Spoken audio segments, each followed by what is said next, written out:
one extreme, you've got Warren Buffett, who buys and holds for decades, and then the other extreme, you've got Citadels and Millenniums, which trade instantaneously throughout the day.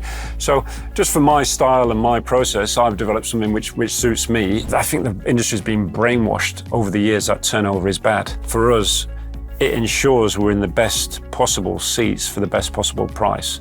Because our breadth is very wide and we're using computers to digest a lot of information, we can get into these what we call rare hidden stocks, which other fund managers miss.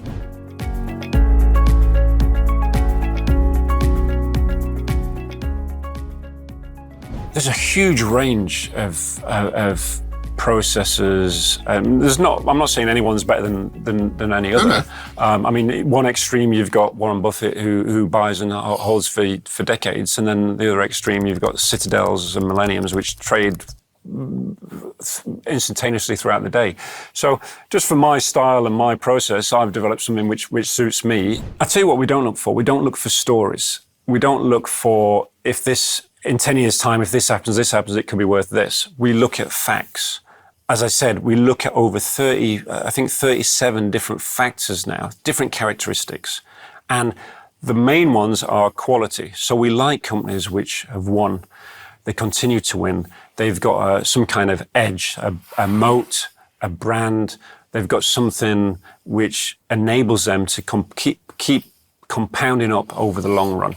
So the things like Microsoft, the AutoZones, these quality companies, which if you regress their EPS over time, it is a straight line. So high growth with little volatility. They're the kind of stocks I like. In the short run, the valuation factors do a lot of the movement up and down the portfolio. Right. So a good example was Novo Nordisk. Oh, we had last year, yeah. That's been our most frequent number one position.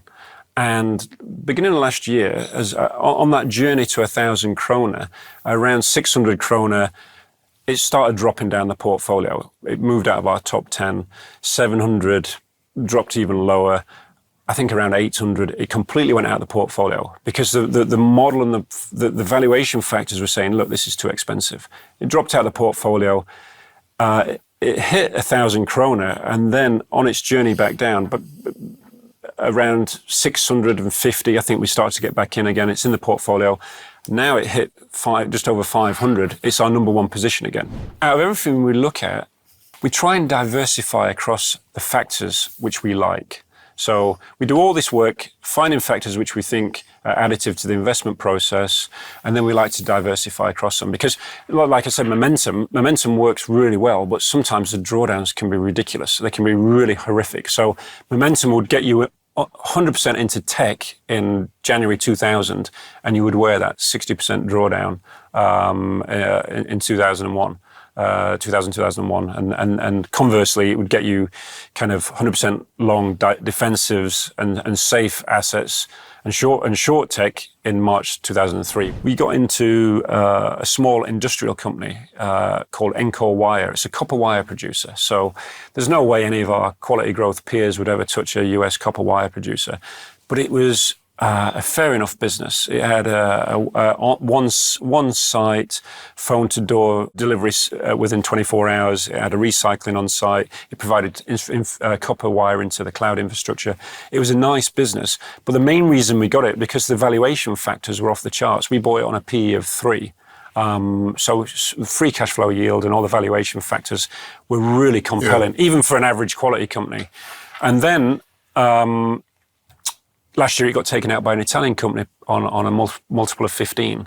So because our breadth is very wide and we're using computers to digest a lot of information, we can get into these what we call rare hidden stocks, which other fund managers miss. Another one, we got into Coca-Cola Consolidated in the US last year, a small bottler in the US, didn't have one analyst covering it, and we bought it and the price went exponential.